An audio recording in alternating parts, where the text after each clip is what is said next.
Okay, ladies and gentlemen, let's get started here. As promised, I am making this video with some suggestions and hints and to let you know where you can find some resources that are available to you to finalize your project and put everything together. I have to make a general comment relative to this class this term because this class has been very active in the number of students who've actually called me, worked with me one-on-one, the number of students that have actually availed themselves to my offer to help them with rewrites so they can get up to speed and make up for misunderstanding they had on the prompts and on the specific requirements of each assignment. This is the first class where I really have felt overwhelmed with the amount of extra grading because of the rewrites and or reviews before students submit and the number of phone calls I've had with students. With that said, I am very grateful that you have availed yourself to the resources, to calling me, to working with me, to doing the rewrites, and the effort that you guys have put into it has been phenomenal this term. I would like to say that the whole project is going to revolve around the concept of money. Yes, finances. Believe it or not, in a finance class, what we're looking at here is we are truly looking at the finances of the organization and how we can maximize those finances.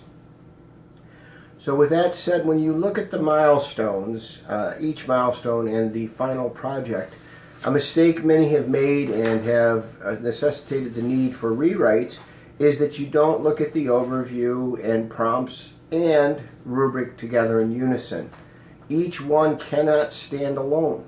You have to first look at the overview, and the overview sets the stage from what angle you are addressing the issues stated in the prompts. In other words, it tells you you're a healthcare administrator, and for this particular assignment, for example, in milestone 1, we're generally looking at the industry and some of the aspects of the industry. We're going to look at and talk about that just a bit here. First, I would like to let you know that the prompts and the overview and the rubric all have separate functions. I've already told you what the overview is. When we look at the prompts is the specific content and what relative to that content must be included in your milestone. In the rubric, the last component is what you need to do to reach that final level of exemplary.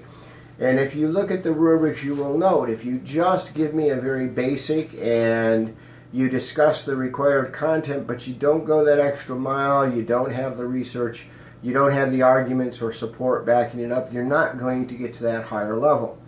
So when you look at the rubric is not specifically designed to address content necessarily.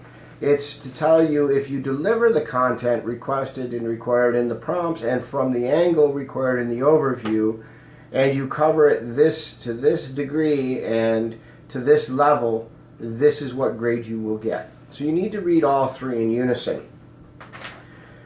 And as stated, the whole project revolves around the same basic premise, to wit, how do we maximize reimbursements in the organization? How do we get the most money into our organization? And we look at it from that standpoint, and we really have to look at the whole nature of the industry right now. And the Affordable Care Act is a very interesting act. Whether or not it stays in full or in parts or various aspects get incorporated into the new bill or law that comes into being, the bottom line is I don't think we're going to see pay for performance. I don't think we're going to see value-based purchasing. I don't think we're going to see the accountable care organization structure go away. We are going to see all those basic models for payment that we know, fee for service, capitation, episode of care, bundling, DRGs. All of those are going to remain in one form or another. The good thing about this class, it gives you the ability to know where to go and how to research the information that is required. And if you're researching and you're not quite sure where you're going with your research, I implore you to send me an email. I can steer you in the right direction. I don't expect you to tackle everything and understand everything, and that's why I'm here. The Affordable Care Act really has caused a concern in the industry, because what the Affordable Care Act is doing, it's requiring levels of quality and performance, at the same time asking you to deliver those levels with reduced reimbursements. Now that's a tough juggling act. So what you've got here is we're getting less money, but we're asked to do more in terms of reporting and compliance to get those higher level of reimbursements, which might not be quite as high as we were before the strategies were employed. And one of the things I want you to keep in mind, the difference between a model and a strategy is the model of payment is how do we submit and get paid. So one is a capitation, we get just paid per patient. The other, the fee for service. We submit each individual service rendered, we support documentation, and so on. The strategies for each, and many of you did confuse these, and if you look at your comments, you'll note that I tried to steer you straight with a definition of a strategy. And a strategy is a way we take these models of delivery and we add added components to reach a desired goal, and that is quality and performance and value in today's healthcare environment. So for milestone 1, we're specifically looking at the technical aspect, the staff, and the resources, and how we use those all together to actually bill our claims and get our reimbursement to the insurance companies or intermediaries for reimbursement. And of course, the ultimate goal is to get the highest level of reimbursement as quickly as possible. And if you're able to accomplish both of those, you will positively impact the revenue cycle, which is your ultimate goal. For milestone 2, we're looking at state and federal reimbursement systems. Many of you, of course, got the Medicaid, Medicare aspect of it. Many of you even went into state and local regulations and rules and programs that are available and actually discussed those, which was very thorough. Many of you did not quite understand that this particular prompt, we're looking at specifically how the org receives the reimbursement or funds for those services that are rendered, and how we do so in such a way as the pay-for-performance, value-based purchasing, accountable care organization structures, and other strategies can be used or leveraged to make sure we get the most money into our organization.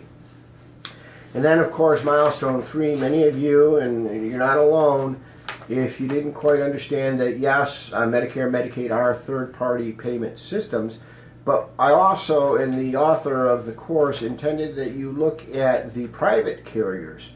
And one of the things that really needed to be covered here and discussed is the fact that the private carriers are mimicking, for the most part, many of the quality and performance and value initiatives of CMS. And this historically has helped. Many of the private carriers follow what the federal government has implemented through CMS. And it was not uncommon 10, 15 years ago, I could tell you within 2% of what your reimbursement would be for Medicaid, Medicare, which averaged about 65% of the UCR, the usual, customary, and reasonable, and from private carriers anywhere from 85 to 95%. Very few plans pay 100%. It just doesn't happen anymore. I wish it did happen, that we got 100% of UCR, because then our docs would be making more money, and we'd be more likely to have more people becoming interested in becoming doctors, which we are seeing the opposite occur under lower reimbursements and the fact that the industry is such that you have to fight for every single dollar you get. And that really is becoming bothersome. And that's where you guys fit in as healthcare administrators. And what you're doing in your final project is you're pulling this all together. And look at it this way and think this way. When you are presenting this, you may be presenting to your boss who understands all the terms, all the terminology, all of the programs and strategies and models. But is that the only person that this may be presented to? What if it goes to a board of directors? And particularly in community-based hospitals or hospitals that are government run, you actually may have elected officials who serve on a board of regents or a board of directors for a local community hospital that don't know all of this information. So many of you wanted to just answer the questions with no background information and no discussion. And that's why you lost points, is because you assumed that we knew what you were addressing, and you didn't give us the background necessary for us to understand it. So lastly, when you pull the final project together, I have attached to this specific lecture a template to use. I do implore you and insist that you must use headings and subheadings on a document this size. Grading these papers have been a nightmare for some of them, where they have been turned in and you free-formed it. You didn't follow the format, you didn't follow the requested prompts in order, and you kind of put it all into one big narrative. Well, can you imagine, from my standpoint, grading 10 to 15 page papers that are all free-formed and narratives in nature? It makes my job a lot harder. I do read them, and I do try to dig out the information. But I will tell you, I am more inclined to miss the arguments and information the more I have to try to dig to get it. So please avail yourselves to that template. Please use the headings and subheadings.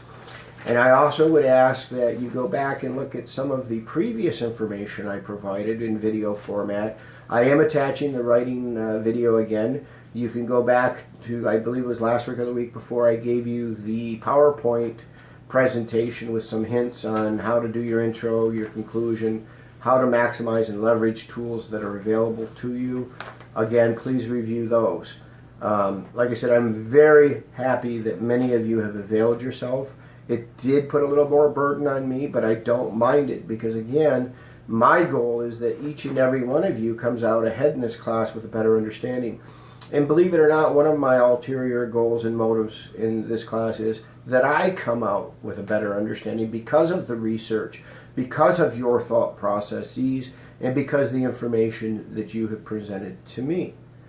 With that in mind, ladies and gentlemen, I will end this video. And again, if you have any questions, p.vanash@snhu.edu, or you're welcome to call me at 801-940-2531. I am on Eastern Standard Time now. I have moved back to Michigan. You are not hearing any more pounding. They finished the roof. We're just doing some last minute projects to seal up the house for the winter, and I pretty much have it where I want it. So I am more than available if you need me. I always clear out my schedule to make sure I'm available in the last 2 weeks of class so that I can assist those that need it. Again, thank you for your effort and level of participation.